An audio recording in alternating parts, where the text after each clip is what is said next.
এদিন কলকাতার প্রেস ক্লাবে আন্তর্জাতিক সন্ত বৌদ্ধিক মঞ্চের পক্ষ থেকে একটি প্রেস কনফারেন্সের আয়োজন করা হয়, যেখানে পশ্চিমবঙ্গ সরকারের কাছে কয়েকটি গুরুত্বপূর্ণ বিষয়ে দাবি জানানো হয়। এদের মূলত 5টি দাবি, যেগুলো হলো পশ্চিমবঙ্গের প্রত্যেক মন্দিরে ধর্মীয় ধ্বজা স্থাপনের ব্যবস্থা, সাধু সন্তদের উপযুক্ত সুরক্ষা দেওয়ার ব্যবস্থা করা, গোমাতাকে রাজমাতার মর্যাদা প্রদান করা, পশ্চিমবঙ্গের বিভিন্ন স্থানে সাধু সন্তদের জন্য সরকারি অতিথি নিবাস নির্মাণ করা এবং একই সঙ্গে পশ্চিমবঙ্গের সরকারি এবং বেসরকারি বিদ্যালয়গুলোতে ছাত্রছাত্রীদের জন্য প্রাণায়াম, যোগব্যায়াম তথা মার্শাল আর্ট প্রশিক্ষণকে বাধ্যতামূলক করার দাবি জানানো হয়েছে।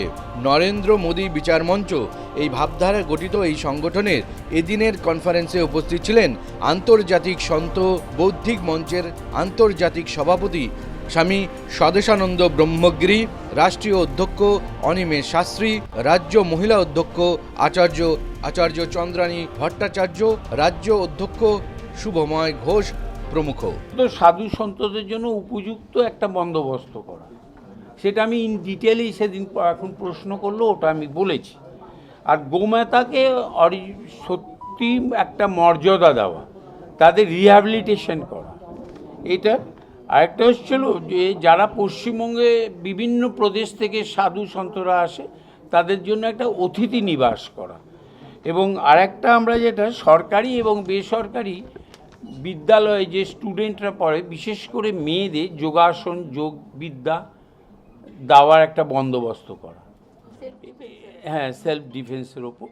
এইগুলো হচ্ছিল আমাদের প্রধান। আরেকটা আমাদের ছিল, যেটা আমরা ঠিক করেছিলাম যে একটা কোনো একটা মাধ্যমের দ্বারা এরিয়া ভিত্তিক, অঞ্চল ভিত্তিক আমাদের ধর্মীয় গ্রন্থ পাঠ করে সেটাকে প্রচার করা, সব, হ্যাঁ, হোয়াটসঅ্যাপ গ্রুপের মাধ্যমে সবাই যাতে রামায়ণ, এখন দেখুন ভগবত অনেকে জানেই না একটা গ্রন্থ আছে, অনেকে জানেই না চণ্ডী আছে।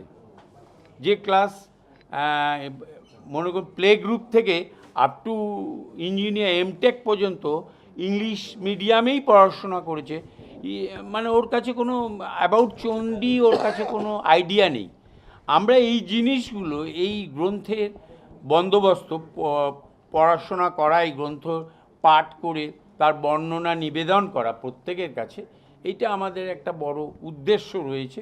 এইটা আমরা হয়তো খুব তাড়াতাড়ি এটা আমরা আমাদের এই পশ্চিমবঙ্গে চালু করব। নরেন্দ্র মোদী বিচার মঞ্চ যেটা দেখছেন, এটা নরেন্দ্র মোদীর একটা সংস্থা, যে সংস্থাটা নরেন্দ্র মোদী নিজে স্থাপন করেছেন।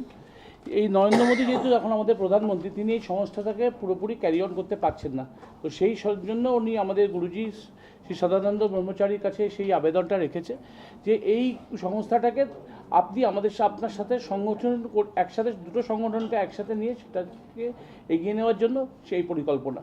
কেন আমাদের যা কিছু করা, আমাদের স্টেটে যেমন আমরা যা কিছু করছি, ওয়েস্ট বেঙ্গলে যা করবো, শুভেন্দু অধিকারীর পারমিশন ছাড়া আমরা কিছু করতে পারবো না। কেন আজকে শুভেন্দু অধিকারী যে পদক্ষেপ নিচ্ছে, প্রত্যেকটা পদক্ষেপ কিন্তু মানে backed up by Narendra Modi, backed up by Amit Shah. সুতরাং গুরুজির সাথে অমিত শাহ এবং নরেন্দ্র মোদী সেভাবেই কানেকশনটা সেভাবেই হয়েছে, যাতে আমরা যা যা পরিকল্পনা করতে চলেছি বা যা যা আমাদের জীবনের উদ্দেশ্য, সেগুলো যাতে আমরা সফল করতে পারি, তাই জন্য ওনাদের সহযোগিতা আমাদের একান্ত কাম্য। মুখ্যমন্ত্রীর কাছে এটা আবেদন করেছেন আপনার সঙ্গে দেখা? মুখ্যমন্ত্রীর কাছে একটা আবেদনপত্র গেছে অলরেডি। মুখ্যমন্ত্রী এই আমাদের এই বাজেট অধিবেশন চলছিল বলে, প্লাস একটু কিছু ব্যস্ততা রয়েছে, উনি আরেকটা সময় দিয়েছেন, যে সময়তে আমাদের গিয়ে পুরো জিনিসটা আমাদের একটা লিপি পেশ করতে হবে। सबसे पहली बात तो ये है कि आप इतिहास का अध्ययन करिए। हम पत्रकार बन जाते हैं, चूँकि मैं भी पत्रकार रहा हूँ, मैं प्रधान संपादक रहा हूँ जाबाज कलम का। हम लोग पहले इतिहास का अध्ययन करें कि आज गौ माता को काटने पर एकाएक प्रतिबंध क्यों नहीं लगा सकती। जब हमारा देश आज़ाद हो रहा था, वह 15 अगस्त 1947 को, उसके एक दिन पहले 14 अगस्त 1947 को पंडित जवाहरलाल नेहरू, जो माउंटबेटन जो अंग्रेज शासक था, उनके साथ बैठ के 4000 पन्नों में हस्ताक्षर किए। ये तो आप लोगों को मालूम होगा, पावर ऑफ एग्रीमेंट इंडिया। तो उस पावर ऑफ एग्रीमेंट के तहत ये 4000 पन्नों में स्पष्ट उल्लेख है कि यहाँ से गौ मांस आज भी ब्रिटेन को जाता है, ये आपको मालूम है। तो ये बहुत सी 4000 पन्नों में जो हस्ताक्षर किए उसमें बहुत सी शर्तें आज भी हम मुगलों के बनाए हुए, चाहे वो सड़क के बीच में बना लिए हों, उसको नहीं हटा सकते। ऐसा भी उस 4000 पन्नों में है। वो तो आदरणीय मोदी जी देश और विदेश में भ्रमण करके सभी देश को अपने पक्ष में, अपने सहमत में ले रहे हैं, और उसके बाद ही ये जो धाराएं हट रही हैं, आज 370 हटाने की बात कोई कर सकता था, आज 370 हटा, सब लोग खुश हैं। लेकिन ऐसे ही धीरे धीरे आप निश्चिंत रहिए, धीरे धीरे जो गलत है उसको गलत होगा, और जो सही है वो सही होगा। गौ माता भी राष्ट्रमाता बनेगी और भारत भी हिंदू राष्ट्र बनेगा। 2027 दिसंबर तक भारत जो है वो हिंदू राष्ट्र बन जाएगा। नेपाल जो है, मैं नेपाल की भी बात कर रहा हूँ, मैं नेपाल भी गया था। नेपाल में 5 हमने कार्यक्रम किए, हमने वहाँ तख्ता पलट की बात की थी, तख्ता पलट हुआ। मैं आपको बता दूँ, नेपाल में भी दिसंबर 26 तक नेपाल हिंदू राष्ट्र बन जाएगा, और 27 में भारत हिंदू राष्ट्र बनेगा। हिंदू राष्ट्र सबसे पहली बात है, पाकिस्तान में मुस्लिमों की संख्या अधिक है, मुस्लिम राष्ट्र है, और भी जहाँ जहाँ अधिक संख्या है वो मुस्लिम। तो यहाँ की संख्या हिंदुओं की, तो क्या हिंदू राष्ट्र नहीं बनना चाहिए? आज हमारा हिंदू भाई, मैं आपको बता रहा हूँ, इसी पश्चिम बंगाल में मैं आया 2 माह पूर्व चुनाव के, यहाँ का हिंदू मर मर के जीता था। मैंने एक से बोला, एक हमारा हिंदू है, मैंने उससे आपने दाढ़ी क्यों रखा, टोपी क्यों लगाया?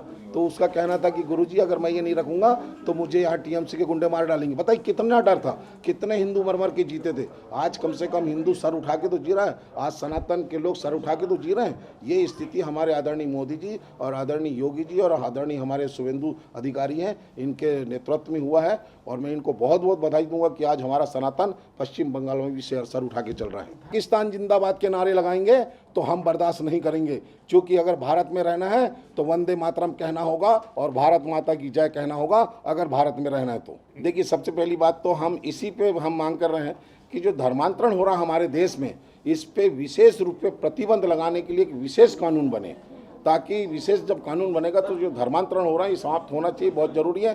क्रिश्चियन धर्म, कोई यहाँ का जो क्रिश्चियन है वो इंग्लैंड से नहीं आया है, यहाँ का जो मुस्लिम है कोई अरब से नहीं आया। अगर एक भी मुस्लिम ये बोल दे कि मैं अरब कंट्री से आया हूँ तो मैं ये सब साधुपन छोड़ दूंगा। एक आध बोल दे कि मैं अरब कंट्री से आया हूँ, सब यहीं के हैं। मुगलों के समय में, जब अंग्रेजों के समय में उन लोगों को अत्याचार किया गया, हमारे हिंदू भाइयों को अत्याचार किया गया, उनको परेशान किया गया, तो वो क्रिश्चियन बन गए। मुगलों के समय में सब मुगल जो बादशाह थे उनने हमारे हिंदू भाइयों को परेशान किया, उन पर अत्याचार किया, उनको मारकाट किया, वो मुसलमान बन गए। वो हमारे भाई, हम उनको गला लगाना चाहते हैं, वो आज भी आ जाएं, हम उनको गले लगाएंगे और उनको हम सुरक्षित रखने का वचन देते हैं। हम देते हैं, हमारे अंतर्राष्ट्रीय संत बौद्धिक मंच, नरेंद्र मोदी विचार मंच के माध्यम से वो आए और हिंदू धर्म अपना लें, अपने पुनः घर में वापस आ जाए। जब गुजरता हूँ तो मुझे लगता है कि हाँ, यहाँ सनातन की सरकार है। आप कितना खुश है? अभी यहाँ पे जो गवर्नमेंट चेंज हुआ और जैसे काम कर रहे हैं सनातन के लिए, उस हिसाब से आप कितना खुश है? हम ही नहीं, ये पूरा पश्चिम बंगाल खुश है, पूरा पश्चिम बंगाल की जनता खुश है। मैं तो बहुत बहुत बधाई दूंगा शुभेंदु अधिकारी जी को कि इतने कम समय में, 1 डेढ़ 2 महीने के अंतराल में इतना अच्छा काम कर रहे हैं। मैं अभी गया था बांग्लादेश के बॉर्डर में, बंगा है ना, तो वहाँ मैं गया था। मैंने वहाँ से पूछा लोगों से कि क्या स्थिति है, तो बोले हम बहुत खुश हैं, और हम जो डर के जीते थे आज हम निश्चिंत होकर कहीं भी जा रहे हैं। मैंने बहनों से पूछा, तो बहनें भी बोल रही हैं कि पहले हमें बहुत डर था कि हम निकल नहीं पाते थे घर से, हमको ये डर था कि क्या मालूम हमारे साथ कौन सी घटना घट जाए, लेकिन आज हम बोले निश्चिंत होकर कहीं भी आना जाना कर रहे हैं। तो ये शुभेंदु सरकार और ये डबल इंजन की सरकार का काम है।